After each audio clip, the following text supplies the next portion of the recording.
Every morning, they walked here together, and every day, he waited for him to come back.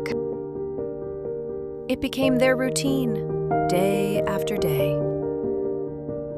But one day, his owner never returned. He didn't understand, so he came back the next day. And waited, and waited. Years passed, but he never gave up. Because in his heart, his owner was still coming back. Would you have waited that long?